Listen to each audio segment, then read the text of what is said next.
हम लोग प्रार्थना के साथ आज के इस हमारे प्रेयर मीटिंग को शुरू कर सकते हैं। जैसा हम लोग ने आपको कई बार पहले बताया है, आज भी मैं आपको इस बात को दोबारा रिपीट कर देना चाहूँगा कि हम लोग इसको एक चर्च के रूप में नहीं देखते हैं या फिर ये एक ऑनलाइन चर्च नहीं है।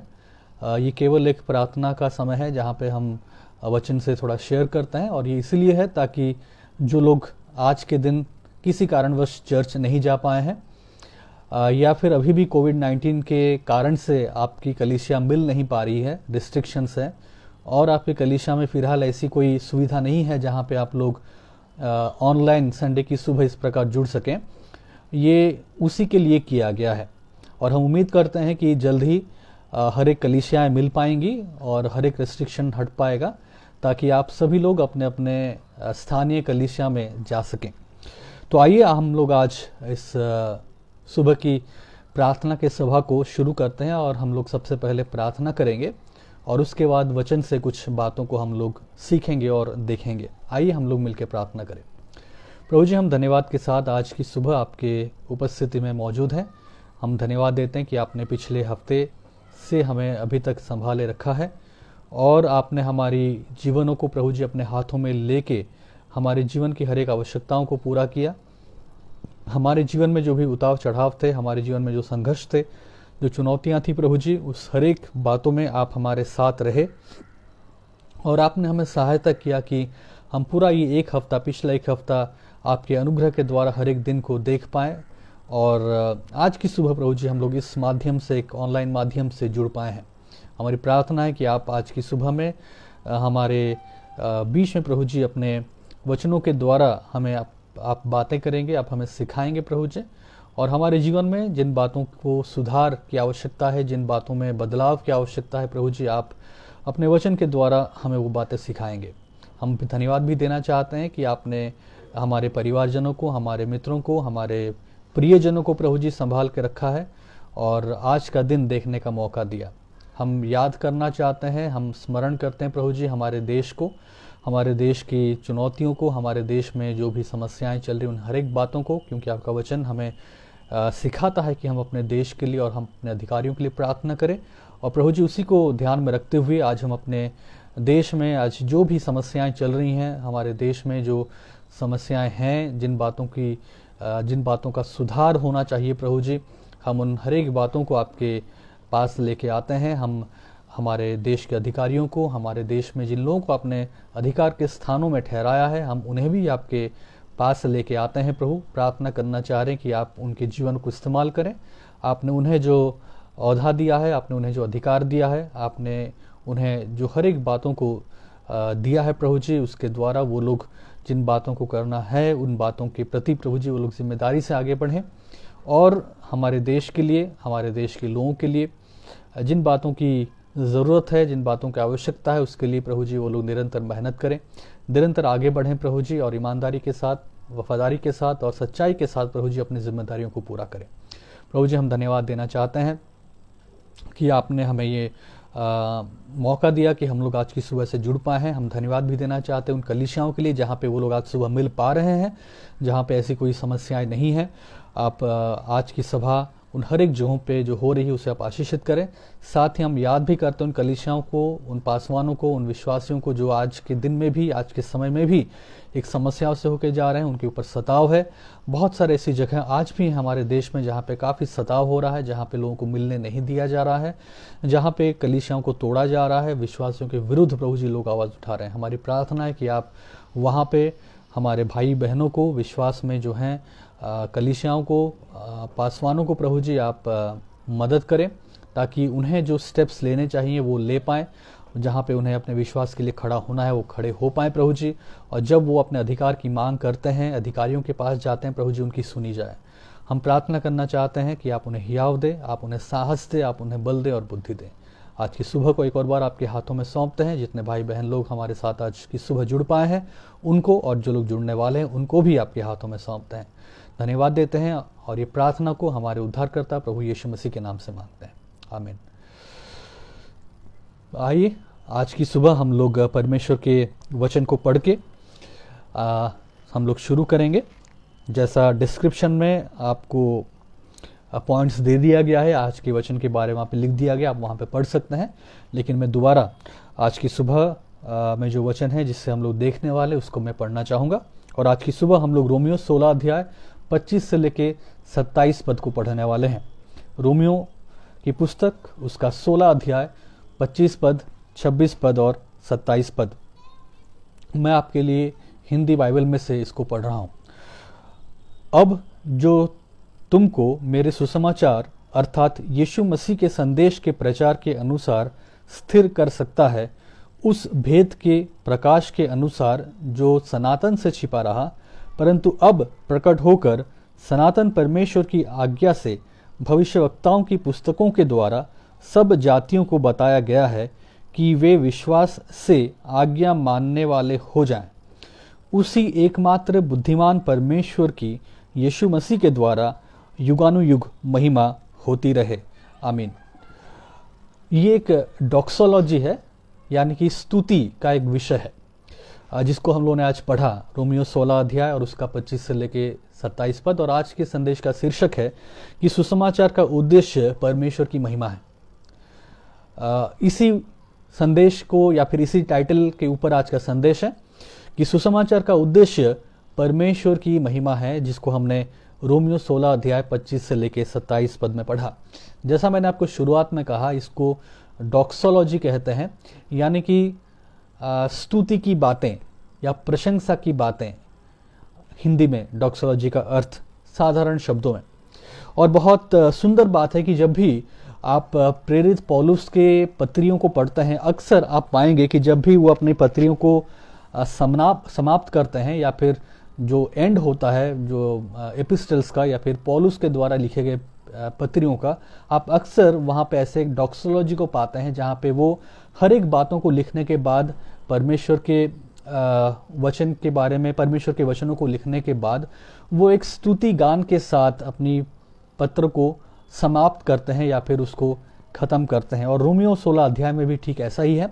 रोमियो की पुस्तक आप सभी लोग जानते हैं, एक बहुत ही कठिन पुस्तक है एक तरह से कहा जाए तो, क्योंकि उसमें बहुत ही सुंदर बातें, बहुत ही अद्भुत बातें और बहुत ही गहरी बातें लिखी हुई हैं, सुसमाचार से जोड़ के, उद्धार से जोड़ के और परमेश्वर की महिमा से जोड़ के।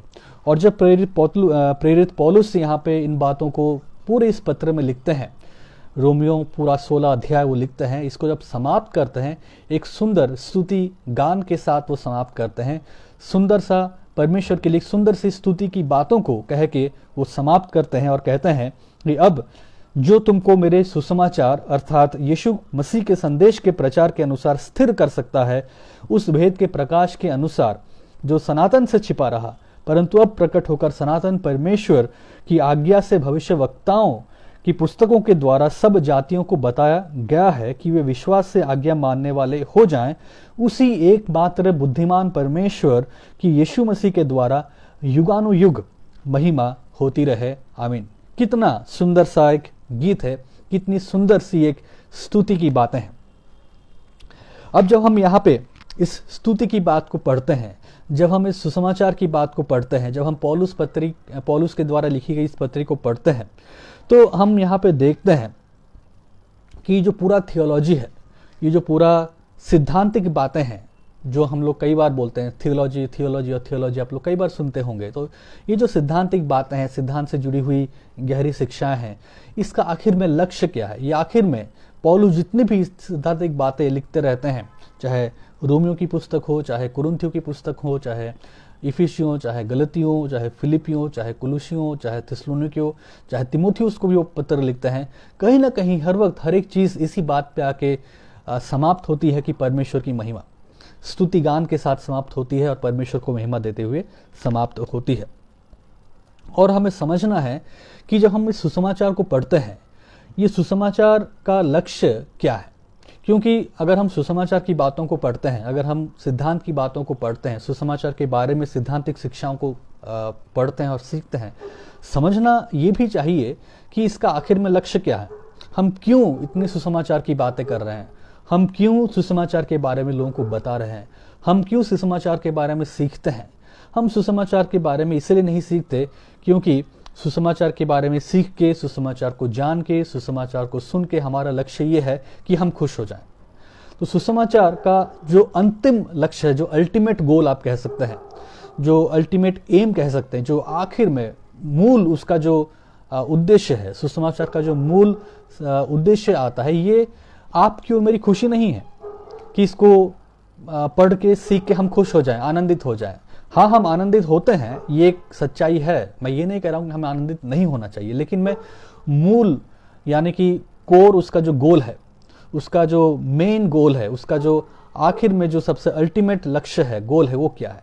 तो सुसमाचार का जो आखिरी उद्देश्य है, सुसमाचार को जो सबसे बड़ा लक्ष्य है, वो आपकी और मेरी खुशी नहीं है, वो आपका और मेरा बेहतर जीवन नहीं है, वो आपका और मेरा आनंदमय जीवन नहीं है, लेकिन ये परमेश्वर की महिमा है जो युगानुयुग होती रहे। जैसा कि प्रेरित पौलुस यहाँ पे आखिर में लिखते हैं 27 पद में, उस एकमात्र बुद्धिमान परमेश्वर की यीशु मसीह के द्वारा युगानुयुग होती रहे।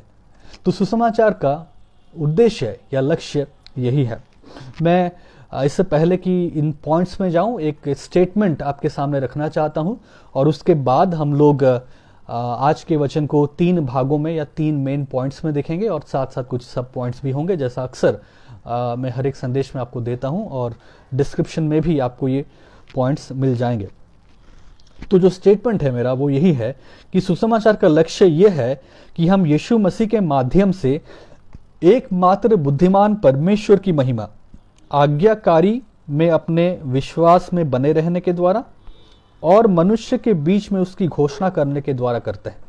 मैं दोबारा इस स्टेटमेंट को रिपीट करना चाहूंगा कि सुसमाचार का लक्ष्य यह है कि हम यीशु मसीह के माध्यम से एकमात्र बुद्धिमान परमेश्वर की महिमा 2 प्रकार करें। सबसे पहले आज्ञाकारिता में अपने विश्वास में बने रहने के द्वारा, दूसरा मनुष्य के बीच में इस सुसमाचार की घोषणा करने के द्वारा।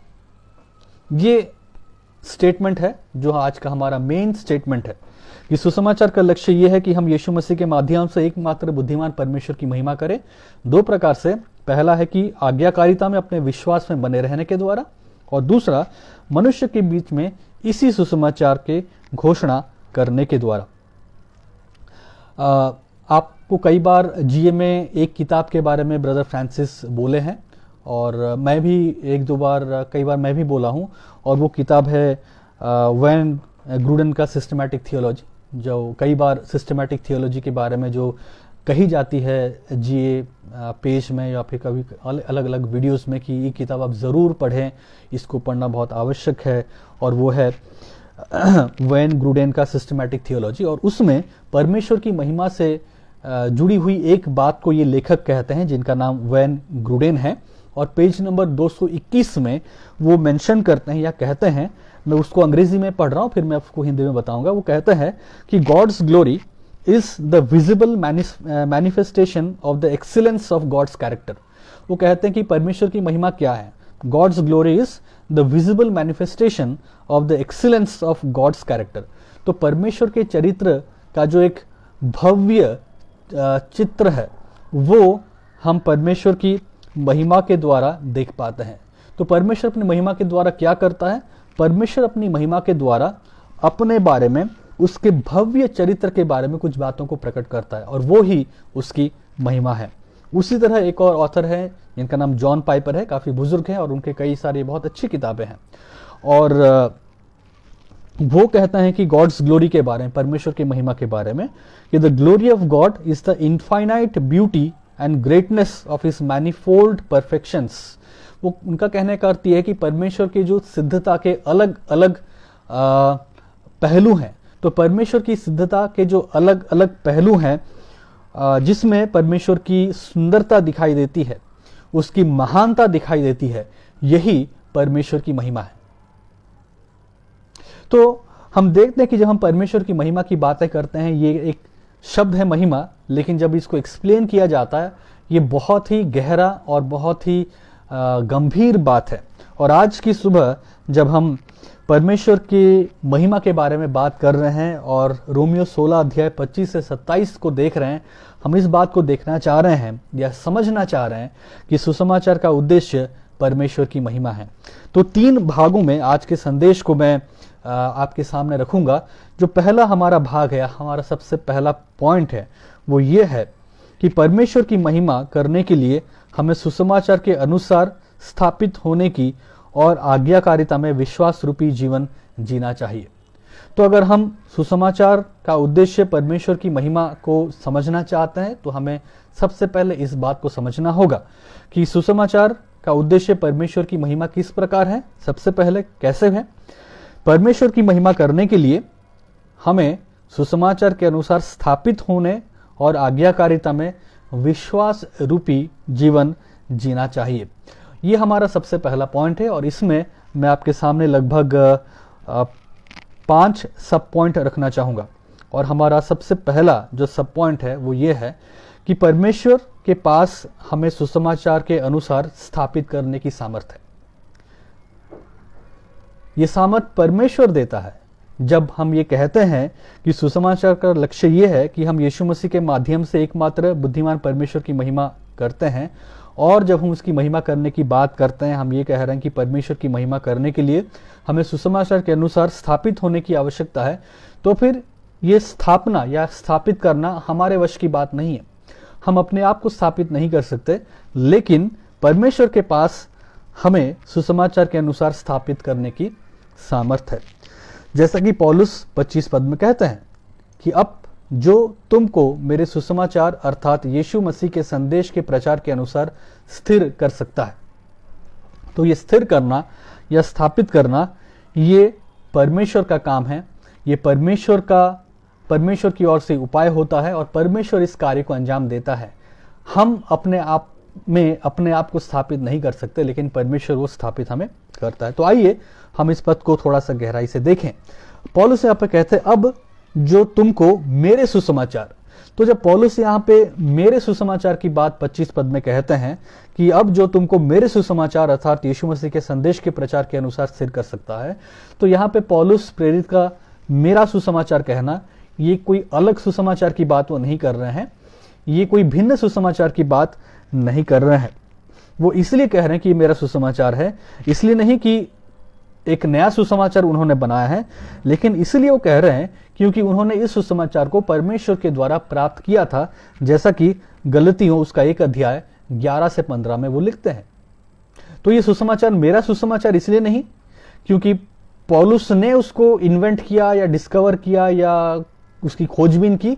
वो इसलिए कहते हैं मेरा सुसमाचार क्योंकि उन्होंने खुद इस सुसमाचार को मसीह के द्वारा प्राप्त किया था। और वो यहाँ पे क्या कहते हैं कि ये सुसमाचार क्या करेगा आपको और मुझे, और यहाँ पे जिन लेखों को लिखा गया है, जिन लोगों को लिखा गया है, वो कह रहे हैं कि ये सुसमाचार तुम्हें स्थिर कर सकता है। यीशु मसीह के संदेश के प्रचार के अनुसार स्थिर कर सकता है। ये सुसमाचार क्या करता है?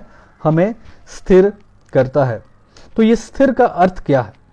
ये स्थिर करने का अर्थ हम कैसे समझे, और खास तौर से इस संदर्भ में जब स्थिर करने की बात यहाँ पे कही जा रही है, स्थिर करने का अर्थ यहाँ पे अगर हम अनुवाद करें इस ओरिजिनल टेक्स्ट का, जिस भाषा में ये लिखा गया है, और इसको समझने की कोशिश करें, तो यहाँ पे स्थिर होना एक बहुत ही बड़ी बात को दिखाता है। यहाँ पे स्थिर होना दिखाता है कि fix something so that it stands upright and immovable, यानी कि किसी चीज को इस प्रकार स्थापित करना, एक ऐसी चीज को एक चीज को किस प्रकार या फिर इस प्रकार स्थापित करना ताकि वो अटल हो जाए, ताकि वो हिले ना, ताकि वो गिर ना सके।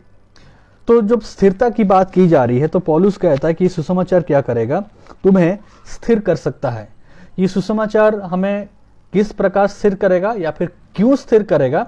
तो स्थिर करने का अर्थ यहाँ पे समझाया जा सकता है, या फिर हम समझते हैं कि स्थिर करने का अर्थ ये है कि इस प्रकार से किसी चीज को रखना, इस प्रकार से किसी चीज को स्थापित करना ताकि वो हिले ना, वो अटल बना रहे, और अपराइट यानी कि एकदम मजबूती से वो बना रहे।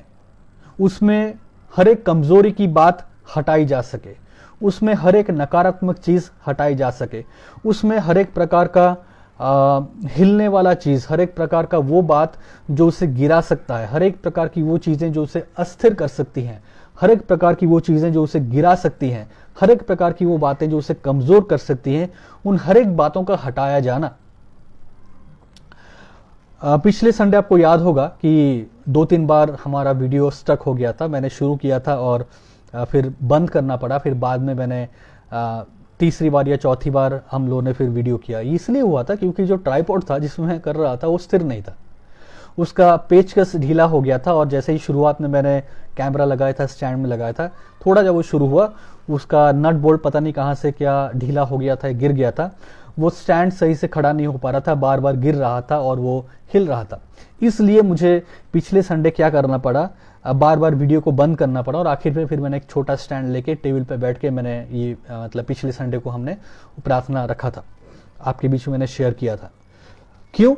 क्योंकि जो ट्राइपॉड था उसका जो पेचकस ढीला हो गया। उसकी एक चीज थी जो कि उसे मजबूती दे रही थी इतने दिनों तक। जो उस ट्राइपॉड को जो मैं इस्तेमाल कर रहा था उसका एक नट था, एक बोल्ट था, और जब मैं उसको कस के टाइट करता था तो ट्राइपॉड को वो स्थिरता देता था। और इसीलिए इतने महीनों तक जब हम इस वीडियो को बनाते थे, चाहे मैं अलग वीडियोस बनाता हूं या फिर संडेज को हम जो वीडियो करते थे, तो हमारा जो ट्राइपॉड स्टैंड है वो स्थिर रहता था, हिलता नहीं था और हम इस वीडियो को कर पाते थे। लेकिन पिछले संडे ऐसा नहीं हुआ, वो हिल गया, वो उसमें कमजोरी आ गई, उसमें कुछ खराबी आ गई और फिर वो ट्राइपॉड स्टैंड हिल गया और वहां पे पेचकस गिर गया और फिर उसको मैं इस्तेमाल नहीं कर पाया।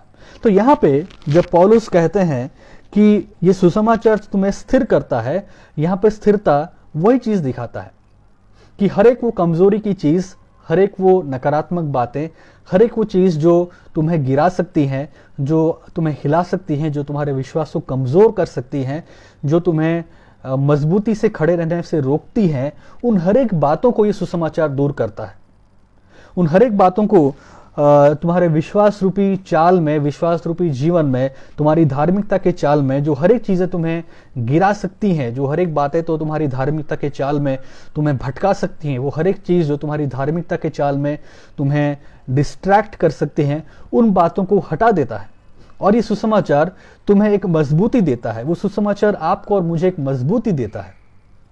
पौलुस यही बात कह रहे हैं, तुम्हें स्थिर कर सकता है, वो मजबूती देता है ताकि अब हम नहीं हिलेंगे, अब हम डिस्ट्रैक्ट नहीं होंगे, अब हम कंफ्यूज नहीं होंगे। हर एक वो चीज जो हमें विश्वास में मजबूती से और स्थिरता से बढ़ने से रोकता है, रुकावट डालता है, वो अब हमें हिला नहीं पाएंगी, वो अब हमें डिस्ट्रैक्ट नहीं कर पाएंगी, वो बातें अब हमें लुभा नहीं पाएंगी। तो इस प्रकार हम देखते हैं सुसमाचार क्या करता है।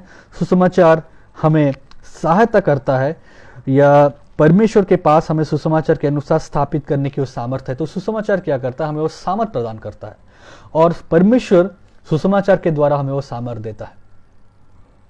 ये सामर्थ अपने आप नहीं आ सकता, ये सामर्थ कहीं से खरीदा नहीं जा सकता, ये सामर्थ कहीं से पाया नहीं जा सकता, ये सामर्थ किसी से हम उधार नहीं ले सकते।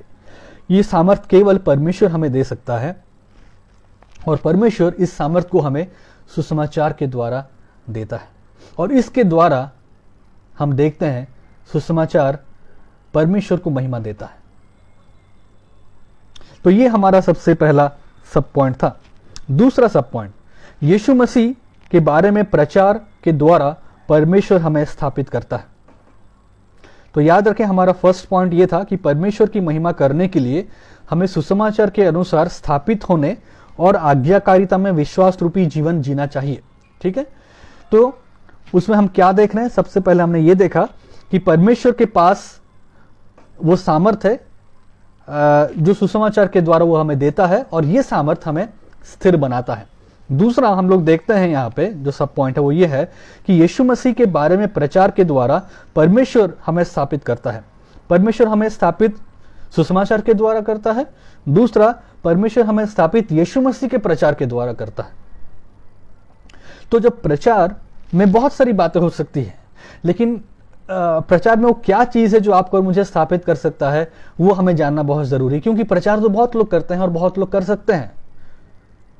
कोई भी बाइबल पढ़ता है और प्रचार कर सकता है, कोई भी बाइबल पढ़ के अपना यूट्यूब चैनल खोल सकता है, कोई भी बाइबल पढ़ के कहीं पे जाके 10 लोगों को जमा करके प्रचार कर सकता है। लेकिन सवाल यह है कि क्या प्रचार में वो चीजें हमें दी जा रही हैं जो हमें स्थापित कर सकती हैं?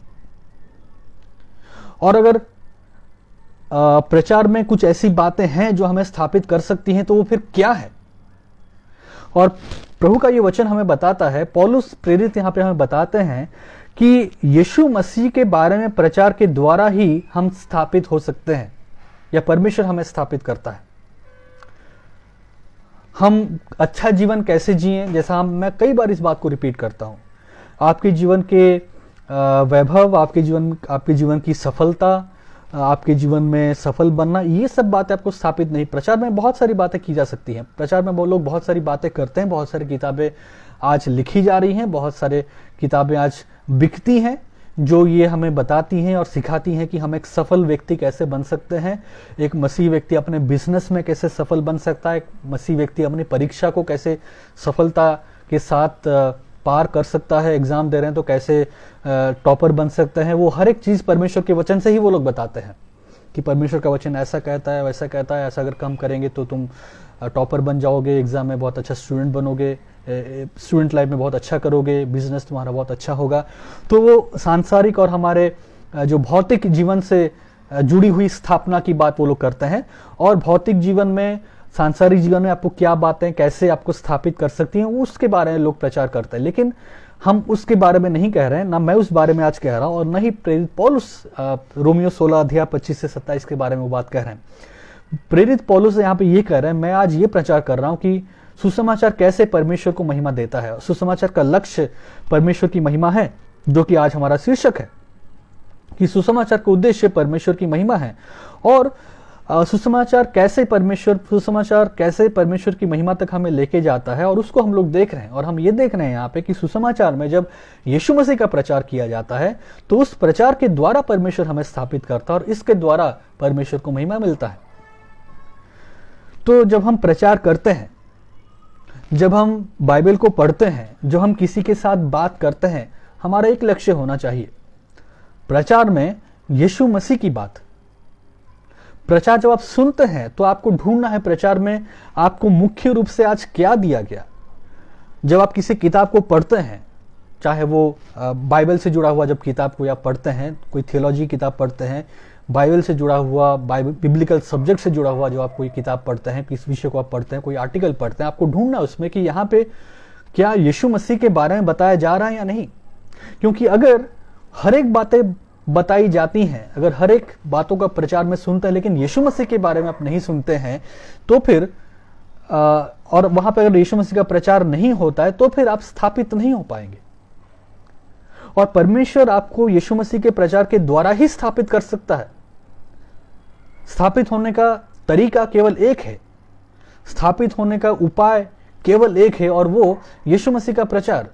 यीशु मसीह का प्रचार सुनना, यीशु मसीह की शिक्षा को लेना, यीशु मसीह के बारे में शिक्षा को समझना, यीशु मसीह के बारे में शिक्षा को जानना और उसके अनुसार चलना, वही आपको आत्मिक जीवन में स्थापित कर सकता है। तो आपका मूल्यांकन हर वक्त किसी भी प्रचार, किसी भी प्रचारक, किसी भी लेख, किसी भी चीज को पढ़ के, सुन के ये होना चाहिए कि क्या इसमें यीशु मसीह की वो बातें हैं जिसके द्वारा परमेश्वर आपको स्थापित कर सकते हैं। ये जानना बहुत जरूरी है, ये जानना बहुत महत्वपूर्ण है। और जब हम यीशु मसीह की बात का प्रचार करने की बात मैं कह रहा हूं, तो मैं बस यीशु मसीह के बारे में कुछ भी अगाए बगाए कुछ भी प्रचार करने की बात मैं नहीं कह रहा हूं। मैं फोकस कर रहा हूं क्रिस्टोलॉजी के ऊपर। जो आप अगर आप गूगल भी सर्च करते हैं आपको मिलेगा कि अच्छा क्रिस्टोलॉजी क्या है। तो जब हम यीशु मसीह के बारे में बात करते हैं तो हम फोकस इस बात पे करते हैं कि क्रिस्टोलॉजी के बारे में, यानी कि focusing on the person of Christ, यानी कि मसीह कौन है, मसीह क्या है। क्रिस्टोलॉजी क्या है? क्रिस्टोलॉजी थियोलॉजी का वो ब्रांच है जो कि यीशु मसीह के चरित्र, यीशु मसीह के स्वभाव और यीशु मसीह के कार्य के ऊपर केंद्रित करते हुए शिक्षा देता है। और उसमें क्या क्या बातें हैं?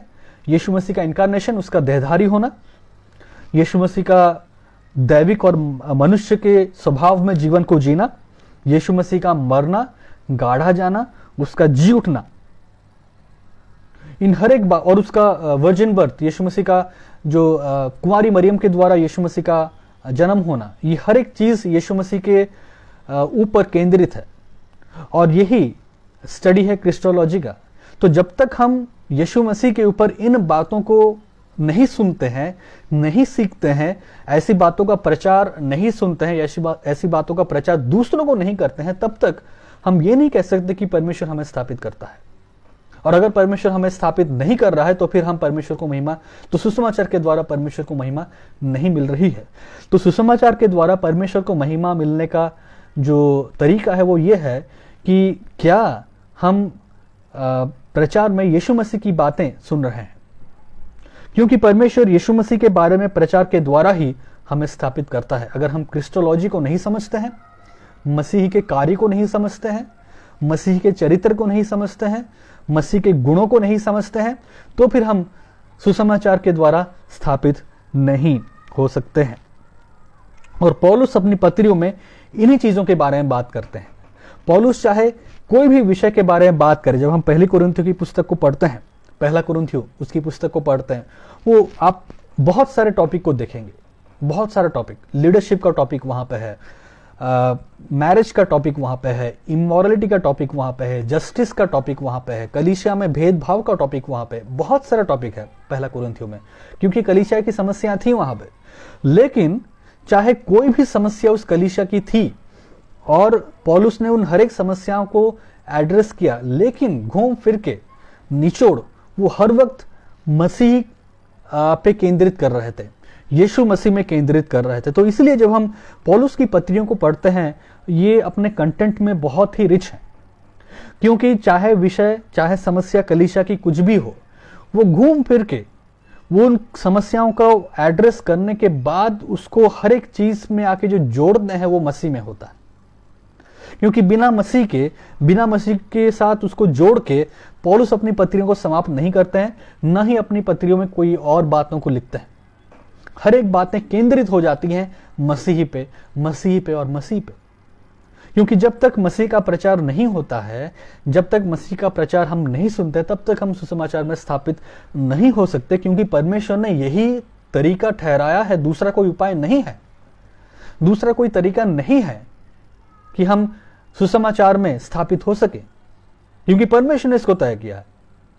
ये आपने और मैंने तय नहीं किया कि अच्छा हमको लग रहा है कि ऐसा ये तरीका थोड़ा गलत है, दूसरा बदल देना ही है, या फिर हम में से 10 लोग कह रहे हैं कि नहीं ये तरीका होना चाहिए, 15 लोग कह रहे हैं कि वो तरीका होना चाहिए, तो हम बहुमत में चले जाते हैं और हम एक पोल करते हैं, हम एक चुनाव करते हैं कि अच्छा सबसे ज्यादा लोग क्या चाहते हैं, अच्छा ये तरीका है तो चलो ठीक है, इस तरीके से हम स्थापित होंगे परमेश्वर में। नहीं, ये आपको और मुझे वो चॉइस दिया ही नहीं गया है कि हम चुने कि हम किस प्रकार स्थापित होना चाहते हैं। ये परमेश्वर का सुसमाचार है, वो परमेश्वर का पुत्र है और ये परमेश्वर का तरीका है कि परमेश्वर ने ठहराया कि उसके पुत्र के प्रचार के द्वारा ही हम स्थापित हो सकते हैं। तो आप और मैं यहां पे लड़ नहीं सकते, झगड़ नहीं सकते, अपना ओपिनियन दे नहीं सकते। या तो हम इसे स्वीकार करेंगे या तो फिर हमें रिजेक्ट करेंगे। बीच का रास्ता नहीं है। रास्ता और उपाय केवल एक ही है कि यीशु मसीह के प्रचार के द्वारा ही, यीशु मसीह के बारे में प्रचार के द्वारा ही परमेश्वर हमें स्थापित करते हैं। तो इसलिए जब आपको किसी के साथ बात करने का मौका मिले, जब आपको किसी के साथ किसी भी विषय पे बात करने का मौका मिले, तो आप कोशिश करें कि आखिर में आप उस बात को यीशु मसीह के ऊपर लेके आए। आप बात हो सकता है शुरू कर सकते हैं किसी भी चीज के ऊपर। अगर किसी अविश्वासी के साथ आपकी बात हो रही है तो हो सकता है आप लोगों की बातचीत कोई एक पर्टिकुलर विषय से शुरू हो सकती है, और कुछ भी रैंडम सब्जेक्ट। लेकिन हमें ये प्रयास करना चाहिए, हमें ये कोशिश करनी चाहिए कि हम आखिर में जब अपने कंक्लूजन पे पहुंचे, जब हम अपनी बातों को समाप्ति पे लेके आए, तो कहीं ना कहीं हम यीशु मसीह के बारे में, यीशु मसीह के मनुष्यत्व के बारे में, उसकी दैविकता के बारे में, उसके कार्य के बारे में, उसके जीवन के बारे में, उसके उद्धार के बारे में, क्रूस के बारे में, सुसमाचार के बारे में कहीं ना कहीं कुछ ना कुछ वहां पे बातों को लेके आए, क्योंकि उसके द्वारा ही हम खुद स्थापित हो सकते हैं और लोगों को भी स्थापित कर सकते हैं। तीसरा, परमेश्वर हमें उस रहस्य का प्रकाशन देकर स्थापित करता है जो अनंत में गुप्त रखा गया था, लेकिन अब इसे प्रकट किया गया है। ये तीसरा पॉइंट।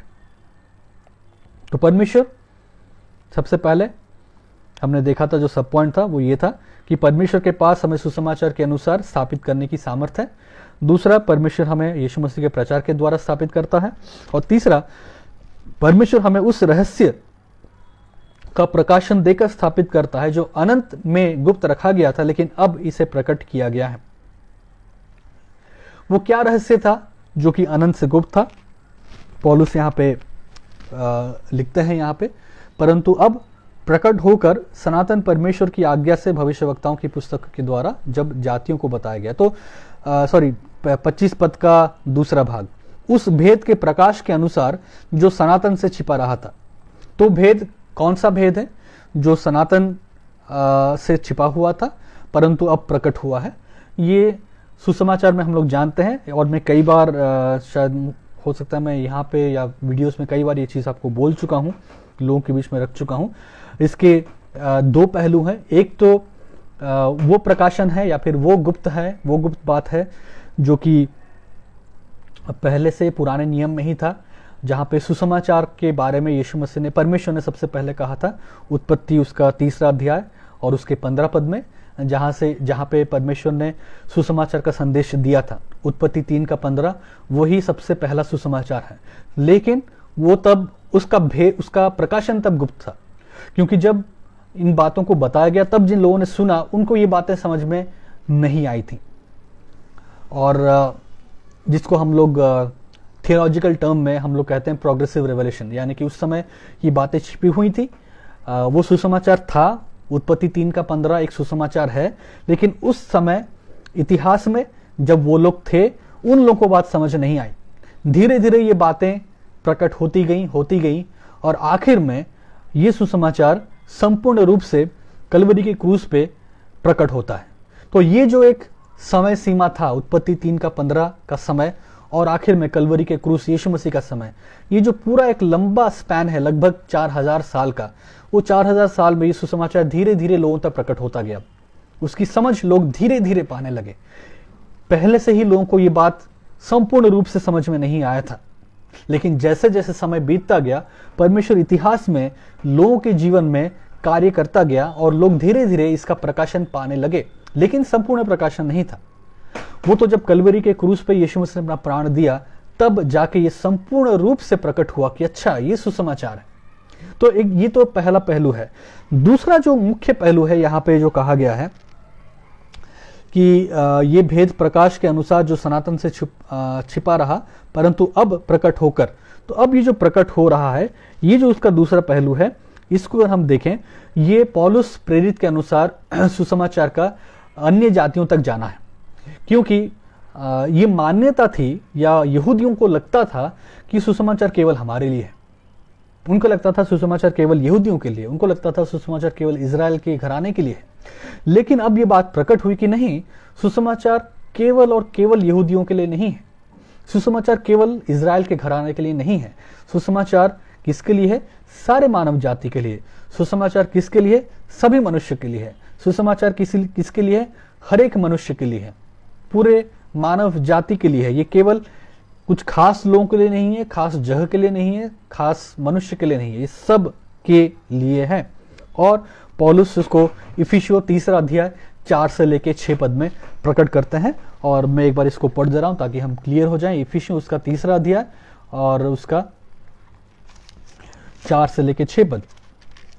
और यहां पे पौलुस कह रहे हैं, इफिसियों 3 4 से लेके 6, जिसमें तुम पढ़कर जान सकते हो कि मैं मसीह का वो भेद कहाँ तक समझता हूँ जो अन्य समयों में मनुष्य की संतानों को ऐसा नहीं बताया गया था, जैसा कि आत्मा के द्वारा अब उसके पवित्र प्रेरितों और भविष्यवक्ताओं पर प्रकट किया गया है। अर्थात यह है कि मसीह यीशु में सुसमाचार के द्वारा अन्य जातीय लोग मिरास में साझी और एक ही देह के और प्रतिज्ञा के भागी हैं।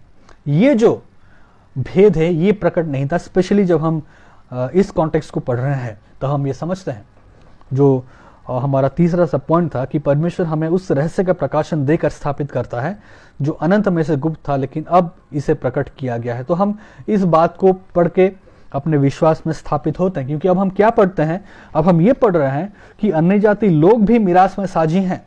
हम लोग जो अन्य जाति हैं, हम लोग जो परमेश्वर के घराने से दूर थे, हम लोग जो परमेश्वर के संतान नहीं थे, हम लोग जो परमेश्वर के क्रोध के संतान थे, हम लोग जो अंधकार में थे, हम लोग जो अन्य जाति थे, हम लोग अब मिरास में साझी हैं और एक ही देह के और प्रतिज्ञा के भागी हैं। कितनी सुंदर और कितनी अद्भुत बात है। तो सुसमाचार की ये बात हमें स्थापित करता है, सुसमाचार की ये बात हमें स्थापित करता है।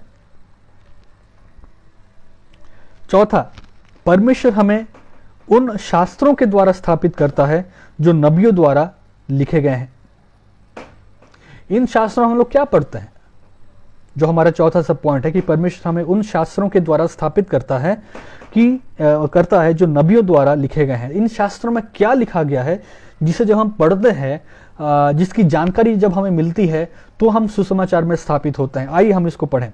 लूका 24 अध्याय को हम निकाल सकते हैं। लूका द्वारा रचित सुसमाचार, उसका 24 अध्याय।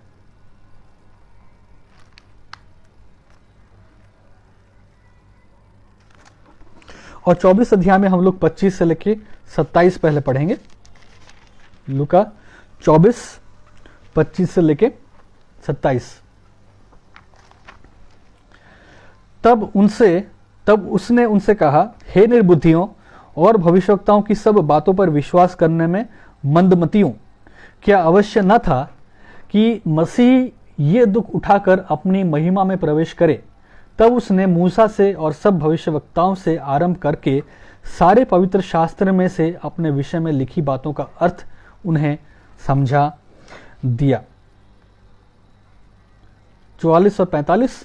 फिर उसने उनसे कहा, ये मेरी वे बातें हैं जो मैंने तुम्हारे साथ रहते हुए तुमसे कही थी कि अवश्य है कि जितनी बातें मूसा की व्यवस्था और भविष्यवक्ताओं और भजनों की पुस्तकों में मेरे विषय में लिखी हैं, सब पूरी हों। तब उसी ने पवित्र शास्त्र बुझने के लिए उनकी समझ खोल दी। तो यहाँ पे यीशु मसीह क्या कह रहे हैं?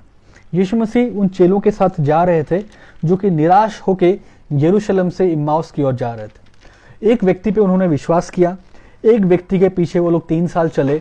उन्हें लग रहा था ये उनका मसीहा होगा, लेकिन वो तो मर गया। रोम साम्राज्य के हाकिमों ने, इजराइल के धर्मगुरुओं ने उस व्यक्ति को क्रूस पे चढ़ा दिया और वो व्यक्ति मर गया। अब चेले निराश होकर वापस जा रहे हैं और उन्हें रास्ते में एक व्यक्ति मिलता है और वो व्यक्ति उनके साथ चलता है, और जब वो चलता है वो उन्हें पूछता है कि क्या हुआ, और वो लोग कहते हैं, उसने उनसे पूछा 19 पद 24 का 19, कौन सी बातें? उन्होंने उससे कहा, यीशु नासरी के विषय में जो परमेश्वर और सब लोगों के निकट काम और वचन में सामर्थ्य भविष्यवक्ता था, और प्रधान याजकों और हमारे सरदारों ने उसे पकड़वा दिया और उस पर मृत्यु की आज्ञा दी जाए और उसे क्रूस पर चढ़वाया। परंतु हमें आशा थी कि वो यही इस्राएल का छुटकारा देगा। इन सब बातों के सिवाय इस घटना को हुए तीसरे दिन है। और वो लोग निराश थे कि ऐसी सी बातें हुई थी, हमारी आशा थी, हमने ऐसा सुना था, लेकिन क्या करें, कुछ नहीं हुआ। और वो लोग वापस लौट रहे हैं। तो यीशु मसीह उन्हें जब मिलता है, वो पहचान नहीं पाते कि यीशु मसीह है। तो यीशु मसीह उन्हें कहते हैं, हे निर्बुद्धियों और भविष्यवक्ताओं की सब बातों पर विश्वास करने में मंदमतियों, क्या अवश्य न था कि मसीह ये दुख उठाकर अपनी महिमा में प्रवेश करे? और उसने मूसा से और सब भविष्यवक्ताओं से आरंभ करके सारे पवित्र शास्त्र में से अपने विषय में लिखी बातों का अर्थ उन्हें समझा दिया। तो ये बातें शास्त्रों के द्वारा स्थापित, शास्त्रों में नबियों के द्वारा की गई बातों को जो हम समझते हैं, ये हमें स्थापित करता है। 44 पद में लिखा है, ये मेरी वो बातें हैं जो मैंने तुम्हारे साथ रहते हुए तुमसे कही थी कि अवश्य है कि जितनी बातें मूसा की व्यवस्था, भविष्यवक्ताओं और भजनों की पुस्तक में मेरे विषय में लिखी हैं, सब पूरी हो, सब पूरी हो। और उसने उनकी समझ खोल दी ताकि वो लोग इसको समझें। ठीक उसी तरह ये जरूरी है कि आप और मैं प्रार्थना करें ताकि हमारी समझ भी खुले, ताकि हम लोग समझें कि क्या लिखा है। हमें प्रार्थना करना है उन मुस्लिम भाइयों के लिए, बहनों के लिए, जो ये तो कहते हैं कि हाँ लिखा है पुराने नियम में यीशु मसीह के बारे में, लेकिन वो केवल एक पैगंबर है। वो कहते हैं कि सब कुछ बदल दिया गया है, लेकिन यीशु मसीह खुद कहते हैं कि कुछ नहीं बदला है, कुछ नहीं बदला है। आरंभ से लेके पवित्र शास्त्र में मूसा और सब भविष्यवक्ताओं से आरंभ करके पवित्र शास्त्र मेरे विषय में जो लिखी है वो सब पूरी हुई है। लेकिन इसको समझने के लिए परमेश्वर की ओर से समझ चाहिए। ये लोग समझ नहीं पा रहे थे, इनके पास तो था, ये लोग पढ़े भी थे, और यीशु मसीह कह रहे तुम लोग मंदमतिये हो, हे निर्बुद्धियों, और भविष्यवक्ताओं की सब बात पर विश्वास करने में मंदमती। उनके पास भविष्यवक्ताओं की बातें थी, पुस्तकें थी, लेकिन वो मंदमती थे। वो लोग समझ नहीं पा रहे थे, आंख खोल के पढ़ रहे थे लेकिन समझ नहीं पा रहे थे। और यीशु मसीह कह रहे हैं कि मूसा की व्यवस्था, भविष्यवक्ता, भजनों की पुस्तक में मेरे विषय में ये हर एक बातें लिखी हैं, सब पूरी हुई हैं, लेकिन इसके लिए समझ चाहिए, और वो समझ केवल परमेश्वर दे सकता है। तो न केवल हमें, लेकिन उन हर एक भाई बहनों को जो मुस्लिम समाज से बिलोंग करते हैं। और कई बार आप देख रहे होंगे जी चैनल पे वो लोग किस प्रकार डिबेट करते हैं, डिबेट क्या मतलब आर्ग्यू करते हैं, प्रश्न पूछते हैं, और बोलने के बावजूद भी वो लोग समझना नहीं चाहते। तो हमें उनके लिए प्रार्थना करना चाहिए कि परमेश्वर उनको बुद्धि दे, क्योंकि जब तक परमेश्वर वो समझ नहीं देगा तब तक वो बातें होने के बावजूद भी वो लोग देख नहीं पाएंगे, समझ नहीं पाएंगे, और आप और मैं भी समझ नहीं पाएंगे।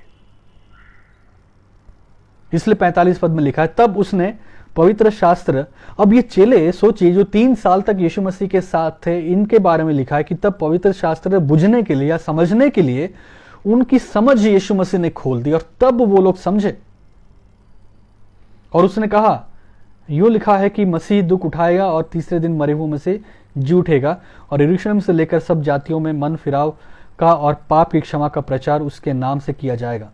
तुम इन सब बातों के गवाह हो, और देखो जिसका प्रचार मेरे पिता ने की है, मैं उसको तुम पर जिसकी प्रतिज्ञा मेरे पिता ने कही है, उसको तुम पर उतारूंगा। जब तक स्वर्ग से सामर्थ्य न पाओ तब तक तुम इसी नगर में ठहरे रहो। तो यीशु मसीह इन अपने चेलों के लिए प्रार्थना करते हैं, उनको वो समझ देते हैं ताकि वो लोग समझें। तो ये भी जरूरी है, इसकी समझ रखना, नबियों के द्वारा लिखी गई बातों की समझ रखना। मूसा से लेके बाकी भविष्यवक्ता, नबियाँ और भजन में जो बातें लिखी गई है यीशु मसीह के बारे में, इन बातों को समझना बहुत ज़रूरी है, क्योंकि ये हमें सहायता करता है सुसमाचार में स्थापित होने के लिए। वरना कई बार जब विश्वास के विरुद्ध सवाल उठेंगे तो फिर बहुत सारे मसीह लोग डगमगा जाते हैं। वो लोग नया नियम तो पढ़े हैं, सब कुछ पढ़े हैं, लेकिन पुराने नियम में भविष्यवक्ताओं की बातें, नबियों की बातें, भजन संगीता में मसीहा की बातें जो लिखी हैं, उस पर वो लोग स्थापित नहीं है, उसकी समझ में स्थापित नहीं है। तो परमेश्वर हमें इन शास्त्रों के द्वारा स्थापित करता है जो नबियों द्वारा लिखा गया है। क्योंकि अगर हम इसमें निपुणता नहीं रखते हैं, इसमें अगर हम इस समझ नहीं रखते हैं, तो हम हिलेंगे, हम डगमगाएंगे। और जैसा मैंने शुरुआत में कहा कि ये जरूरी है कि हम ना डगमगाएं। परमेश्वर के पास वो सामर्थ्य कि वो हमें डगमगाने से रोक सकता है और रोकता है। और परमेश्वर कैसे करता है? इन बातों के द्वारा, यीशु मसीह के प्रचार के द्वारा, शास्त्रों और नबियों द्वारा जो बातें लिखी है उसकी समझ के द्वारा।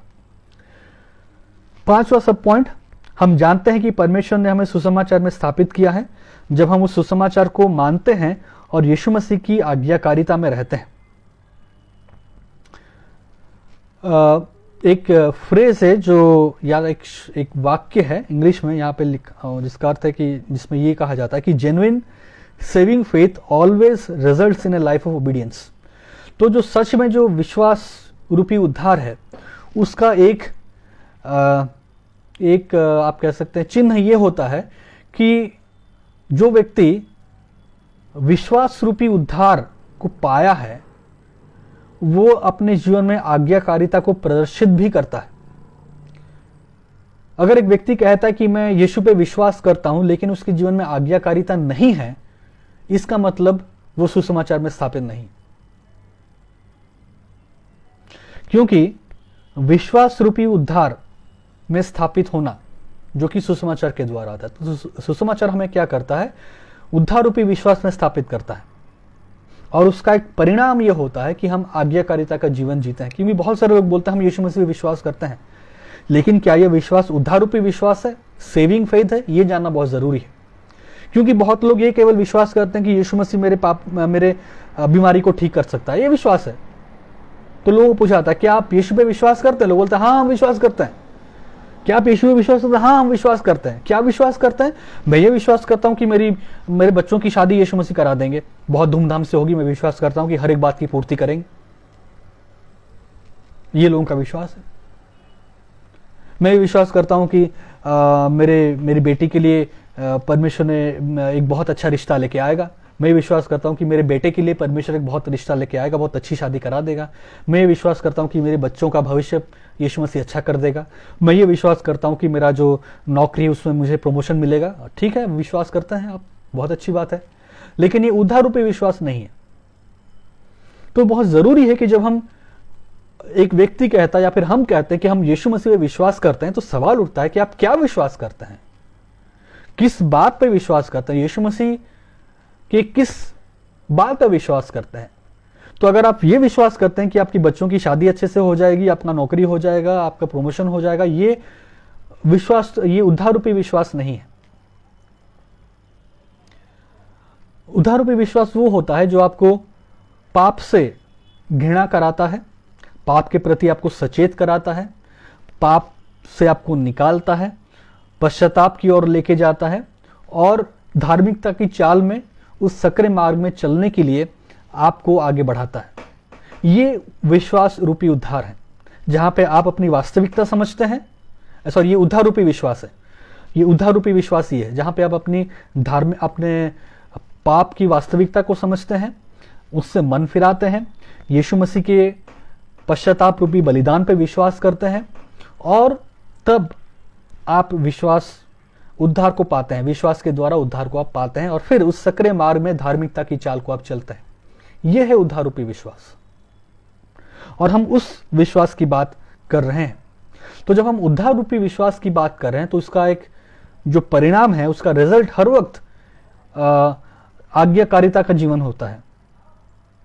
तो जो व्यक्ति ये विश्वास करता है कि यीशु मसीह उसके बच्चों की शादी करवाता है, उसको नौकरी दिलवाता है, उसको प्रमोशन दिलवाता है, उसके जीवन में गारंटी नहीं आप कह सकते कि वो कभी भी आज्ञाकारिता के चाल में नहीं चले, क्योंकि उसका आज्ञाकारिता से कोई मतलब है ही नहीं।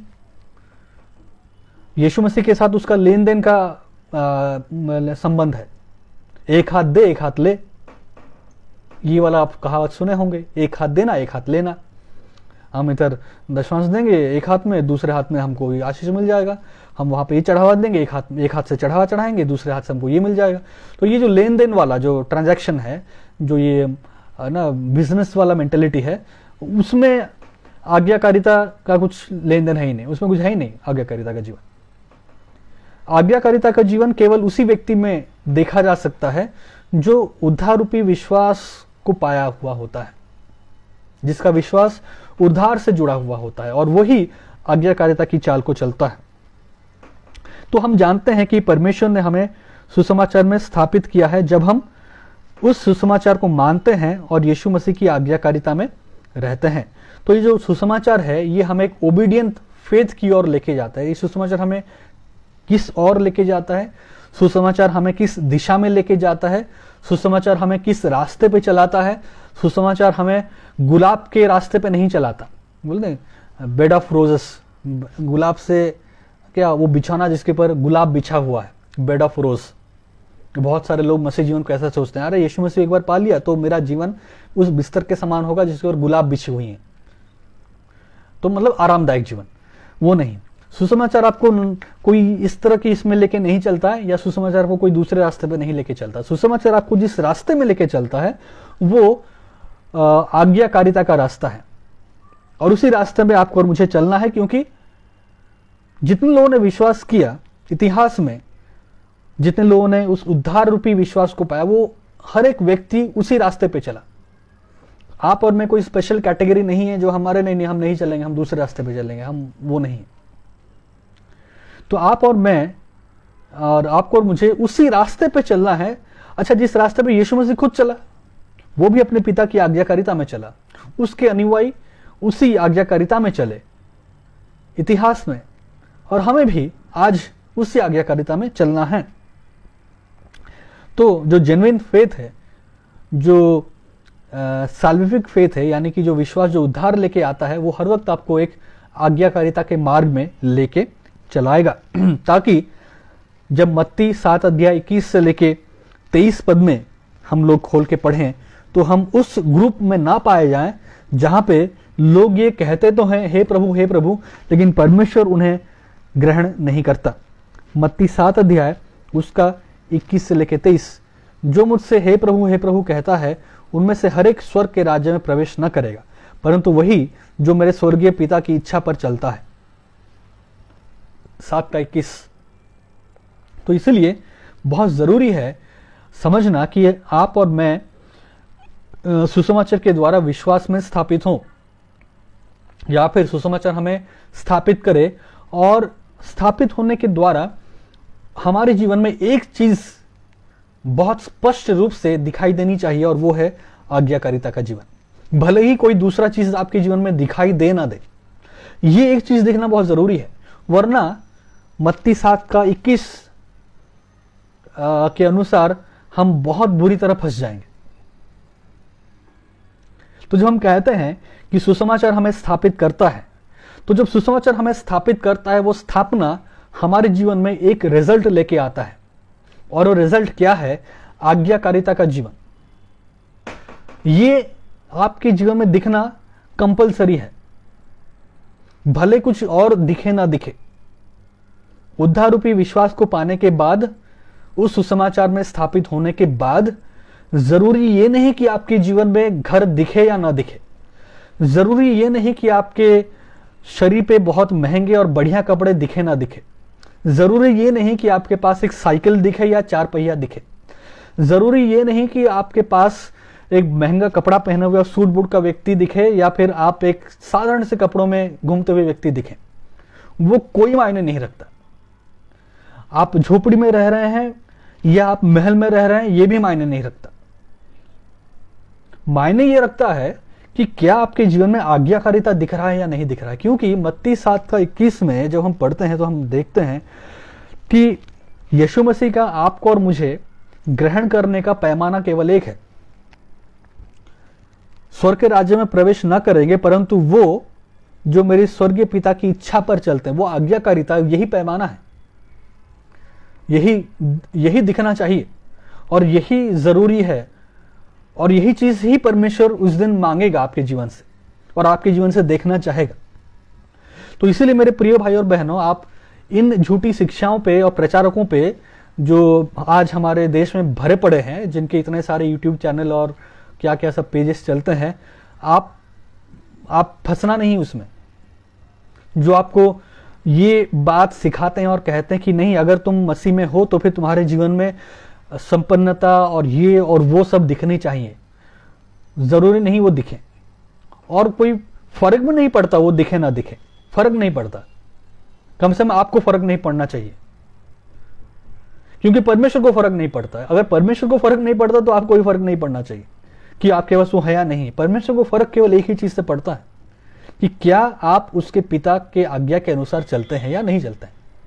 अगर आप वो कर रहे हैं तो आप झोपड़ी में भी रहें, कोई दिक्कत नहीं, स्वर्ग के राज्य में प्रवेश करने वाले हैं, बिल्कुल गारंटी। क्योंकि उस दिन जब आप प्रभु प्रभु कहेंगे, यीशु मसीह कहेगा अरे आ जाओ स्वर्ग के राज्य में। क्यों? क्योंकि तुम स्वर्गीय पिता की इच्छा पे चल रहे थे, तो आ जाओ।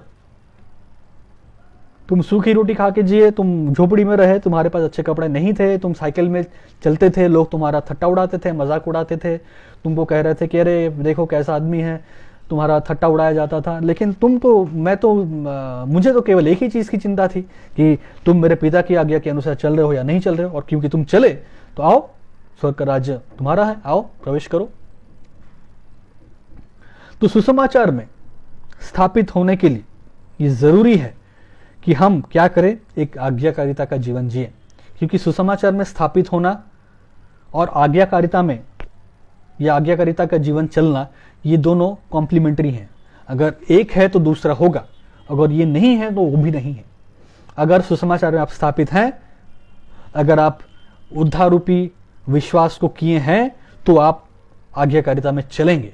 अगर आप आज्ञाकारिता में चल रहे हैं, इसका अर्थ यह है कि आपने उद्धार रूपी विश्वास पाया है। अगर आप उद्धार रूपी विश्वास नहीं किए हैं तो फिर आज्ञाकारिता में नहीं चलेंगे। अगर आप आज्ञाकारिता में नहीं चल रहे हैं, इसका अर्थ यह है कि आप उद्धार रूपी विश्वास को नहीं पाया, चाहे आप गला फाड़ फाड़ के कितना भी बोलते हो, चाहे आप लाउड स्पीकर में, माइक में, कहीं पे भी गला फाड़ फाड़ के बोलते हो कि नहीं मैंने उद्धार पाया है, लेकिन आपके जीवन में आज्ञाकारिता नहीं है, तो फिर ये झूठ है। आप चाहे कितना चिल्ला लें, आप चाहे कितना बोल लें, आप चाहे कुछ भी कर लें, आज्ञाकारिता नहीं, इसका अर्थ विश्वास रूपी उद्धार नहीं, या उद्धार रूपी विश्वास नहीं। सिंपल, इसमें कोई इधर उधर की बात नहीं है। यह रहा हमारा सबसे पहला पॉइंट, जिसके अंदर मैंने आपको 5 सब पॉइंट दिए थे। हमारा दूसरा पॉइंट और तीसरा पॉइंट बहुत जल्दी में खत्म कर लूंगा। दूसरा पॉइंट है कि परमेश्वर की महिमा करने के लिए हमें सब मनुष्य के मध्य उसके सुसमाचार की घोषणा करनी चाहिए। तो परमेश्वर की महिमा करने के लिए जो दूसरा पॉइंट है वो हमारा यह है कि हमें सब मनुष्य के मध्य उसके सुसमाचार की घोषणा करनी चाहिए, क्योंकि प्रेरित पौलुस भी यहाँ पे इसी बात को कह रहे थे जो हमने अभी रोमियो उसका 16 अध्याय में पढ़ा था। सब जातियों 26 अध्याय का दूसरा भाग या पहला भाग से मैं पढ़ रहा हूं। परंतु अब प्रकट होकर सनातन परमेश्वर की आज्ञा से भविष्यवक्ताओं की पुस्तकों के द्वारा सब जातियों को बताया गया है कि विश्वास की आज्ञा मानने वाले हो जाएं। तो यहां पे एक इंपॉर्टेंस दिया गया है कि ये बातें सब जातियों पे बताई जाए या फिर सब लोगों तक ये बात पहुंचाई जाए। तो God is glorified when people from every tongue, tribe and nation believe and ओबे क्राइस्ट। तो परमेश्वर को महिमा कब मिलती है? जब हर एक जुबान, हर एक जीव, हर एक जाति से लोग इस बात को अंगीकार करते हैं कि यीशु मसीह, जब ये लोग यीशु पे विश्वास करते हैं और उसकी आराधना करते हैं। प्रकाशित वाक्य 7 अध्याय और 9 पद को हम लोग एक बार देख लें। इसमें एक बहुत सुंदर चित्र दिया गया है, प्रकाशित 7 और उसका 9। इसके बाद मैंने दृष्टि की और देखो, हर एक जाति और कुल और लोग और भाषा में से एक ऐसी बड़ी भीड़ जिसे कोई गिन नहीं सकता है, श्वेत वस्त्र पहने और अपने हाथों में खजूर की डालियां लिए हुए सिंहासन के सामने, मेमने के सामने खड़ी हैं और बड़े शब्द से पुकार कर कहती हैं, 10वां पद, उद्धार के लिए हमारे परमेश्वर का जो सिंहासन पर बैठा है और मेमने को जय जयकार हो। ये परमेश्वर को महिमा देता है। यही महिमा का सबसे बड़ा बात है कि हर एक जाति से एक बहुत बड़ा भीड़ जिसकी कोई गिनती नहीं हो सकती, श्वेत वस्त्र पहने हुए, और ये लोग कौन है? हर एक जाति और कुल और भाषा के लोग। और वो क्या कह रहे हैं? उद्धार के लिए हमारे परमेश्वर का जो सिंहासन पर बैठा है और मेमने का जय जयकार हो। तो परमेश्वर की महिमा करने के लिए हमें सब मनुष्य के मध्य उसके सुसमाचार की घोषणा करनी चाहिए।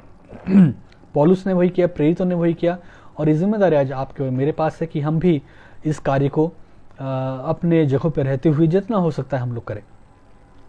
और आखिर में तीसरा पॉइंट, सुसमाचार का लक्ष्य यह है कि हम यीशु मसीह के माध्यम से एकमात्र बुद्धिमान परमेश्वर की महिमा करेंगे। तो यहाँ पे भी हम लोग देखते हैं कि पौलुस प्रेरित यहाँ पे कहते हैं कि 27 पद में, उसी एकमात्र बुद्धिमान परमेश्वर की यीशु मसीह के द्वारा युगानुयुग महिमा होती रहे। तो सुसमाचार का लक्ष्य यह है कि हम यीशु मसीह के माध्यम से एकमात्र बुद्धिमान परमेश्वर की महिमा करें। तो जब यह कहा जा रहा है कि परमेश्वर एकमात्र बुद्धिमान परमेश्वर है, एकमात्र बुद्धिमान परमेश्वर, ये जो फ्रेज है, इसका कहने का अर्थ ये नहीं कि बहुत सारे और ईश्वर हैं जो कि बुद्धिहीन है, नहीं। इसका अर्थ यह है कि केवल एकमात्र ही है और वो इनफाइनाइटली वाइज है, यानी कि बुद्धि का भंडार वही और उसी में ही है। इसका दूसरा तात्पर्य, जो सबसे मुख्य तात्पर्य, वो मैं आपके सामने रखकर खत्म करना चाहूंगा। जब हम इस फ्रेज को देखते हैं कि बुद्धिमान परमेश्वर, एकमात्र बुद्धिमान परमेश्वर, परमेश्वर बुद्धिमान क्यों है? क्या वो चीज है जिसके कारण हम परमेश्वर को बुद्धिमान कह सकते हैं? पहला जो पार्ट मैंने कहा वो भी इंपॉर्टेंट है, क्योंकि एकमात्र बुद्धिमान परमेश्वर का कहने का अर्थ ये नहीं कि बहुत सारे और परमेश्वर हैं जिनमें से ये बुद्धिमान है। यहाँ पे कोई कंपटीशन नहीं हो रहा है, गोल्ड मेडल, सिल्वर मेडल और ब्रॉन्ज मेडल। अच्छा 3 परमेश्वर हैं या फिर 10 हैं और 50 हैं और उनमें से नंबर 1 यहोवा है, नहीं। एकमात्र बुद्धिमान परमेश्वर का मतलब यह है कि और कोई नहीं है, वन एंड ओनली वही, एकमात्र वही है और वही सर्वोत्तम रीति से बुद्धिमान है।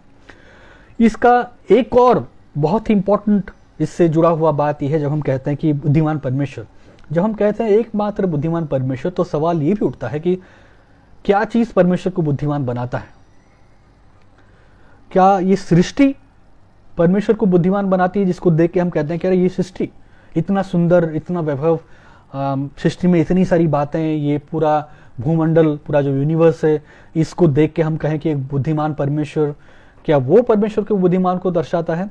या हम एक मनुष्य को अगर स्टडी करें, एनाटॉमी, अगर जो मेडिकल साइंस के स्टूडेंट है आप में से कोई, या फिर अगर आप मेडिकल में हैं, अगर जब ह्यूमन एनाटॉमी के बारे में पढ़ते हैं कि मनुष्य का शरीर, अगर उसका आप चीर फाड़ करें, देखें कि ह्यूमन, एक मनुष्य का बॉडी कैसे फंक्शन करता है, इतना कॉम्प्लेक्स है हमारा ह्यूमन फंक्शन, हमारे शरीर का हर एक पार्ट इतना कॉम्प्लेक्सिटी इसमें भरा पड़ा है। तो क्या ये साबित करता है कि परमेश्वर एक बुद्धिमान परमेश्वर है? क्या बात है जिससे हम कह सकते हैं कि परमेश्वर बुद्धिमान है? परमेश्वर को हम एकमात्र बुद्धिमान परमेश्वर इसलिए कहते हैं क्योंकि परमेश्वर के सिवाय और कोई इतनी बारीकी से और इतनी सिद्धता से उद्धार के कार्य को रच नहीं सकता था। उद्धार के कार्य में जो प्रोसेस है, तो उद्धार का जो प्रोसेस है, उद्धार का जो तरीका है, उद्धार की जो क्रिया शैली है, ये इतनी सुंदर है और इतनी जटिल भी है कि ये परमेश्वर को एकमात्र बुद्धिमान परमेश्वर बनाता है। आप पूछेंगे कैसे? तो मैं एक स्टेटमेंट दूंगा और उसी के साथ खत्म करूंगा। उद्धार में हम क्या देखते हैं? उद्धार में परमेश्वर की सुंदरता और उद्धार के कार्य में परमेश्वर की सुंदरता और परमेश्वर की बुद्धि किस प्रकार प्रकट होती है, इसको मैं इस स्टेटमेंट के द्वारा आपके सामने रखना चाहूंगा। कोई भी व्यक्ति या स्वर्गदूत ये कल्पना नहीं कर सकता है कि दैविकता और मानवता के दो रूप इतनी दूरी होने के बावजूद या फिर इतने अलग होने के बावजूद एक कैसे हो सकता है। सबसे पहली चीज, कोई भी मनुष्य, कोई भी व्यक्ति, कोई भी स्वर्गदूत ये कल्पना नहीं कर सकता कि दैविकता और मानवता, एक तरफ दैविकता एक तरफ मानवता, तो ये दैविकता और ये मानवता के बीच इतनी दूरी होने के बावजूद भी वो कैसे मसीह में एक हो जाता है। एक ही व्यक्ति अपराधी और धर्मी कैसे हो सकता है? यीशु मसीह एक ही समय वो अपराधी भी बन जाता है और वो धर्मी भी बन जाता है। ये कैसे हो सकता है? कैसे एक धर्मी परमेश्वर के क्रोध को संतुष्ट किया जा सकता है एक बलिदान के द्वारा? कैसे एक मनुष्य ये प्रायश्चित बन सकता है? कैसे एक मनुष्य यानी कि यीशु मसीह हमारा प्रायश्चित बन सकता है? पाप को कैसे दंडित किया जा सकता है? और कैसे एक मनुष्य निष्पाप बन के पापी मनुष्य के लिए पश्चाताप रूपी बलिदान दे सकता है? ये सब बातें इतनी भव्य हैं, इतनी सुंदर हैं और इतनी जटिल भी हैं कि ये परमेश्वर को एकमात्र बुद्धिमान परमेश्वर बनाता है, क्योंकि बिना परमेश्वर की बुद्धि के इस उद्धार के कार्य को पूरा नहीं किया जा सकता था। क्योंकि इतनी बुद्धि और किसी के पास नहीं है, इतना ज्ञान और किसी के पास नहीं है कि वो उद्धार के कार्य को पूरा कर पाता। तो परमेश्वर उद्धार के कार्य में इन बातों के संदर्भ में जो मैंने अभी आपको कहा कि दैविकता और मानवता के दो इतने भिन्न और अलग चरित्रों का एक मनुष्य में मिलन होना, एक मनुष्य में उस एकता में आना, यीशु मसीह में एक ही मनुष्य अपराधी और धर्मी ठहरना। यीशु मसीह आपके लिए धर्मी भी ठहरा और अपराधी भी परमेश्वर के सामने ठहरा, और वो एक मनुष्य आपके लिए किस प्रकार एक पश्चाताप रूपी बलिदान दे सकता है, किस प्रकार परमेश्वर के धर्मी क्रोध को शांत करता है। ये जो बुद्धि है परमेश्वर की, जो उसने उद्धार के कार्य में दर्शाया है यीशु मसीह के द्वारा, ये साबित करता है कि परमेश्वर एकमात्र बुद्धिमान परमेश्वर है। मनुष्य के पास वो बुद्धि है ही नहीं कि वो इस बात को दर्शा सकता था या प्रकट कर सकता था या पा सकता था। तो सुसमाचार के द्वारा उद्धार का कार्य मनुष्य के सामने प्रस्तुत जो किया गया है, यह परमेश्वर के असीम बुद्धि को दर्शाता है। और इसलिए आपका और मेरा एकमात्र कर्तव्य बनता है, और वो परमेश्वर को महिमा देना, उसकी आराधना करना, उसकी स्तुति और प्रशंसा करना। और पौलुस इस डॉक्सोलॉजी को, इस स्तुति से भरे हुए शब्दों को आमीन कहते हुए समाप्त करता है। आमीन जिसका अर्थ है ये सत्य है या फिर ऐसा ही हो। क्या आज आप इस बुद्धि से भरे हुए उद्धार के संदेश को सुनने के बाद आमीन कहेंगे, या क्रोधित होकर चले जाएंगे? यह आपके ऊपर आज मैं छोड़ता हूं। परमेश्वर की महिमा करने के लिए हमें सुसमाचार के अनुसार स्थापित होने की और आज्ञाकारिता में विश्वास रूपी जीवन को जीना चाहिए। क्या आप ऐसा जीवन जीना चाहेंगे, या फिर आप पलट के चले जाएंगे? ये आपके ऊपर है। और इसी के साथ मैं आज के संदेश को समाप्त करता हूं।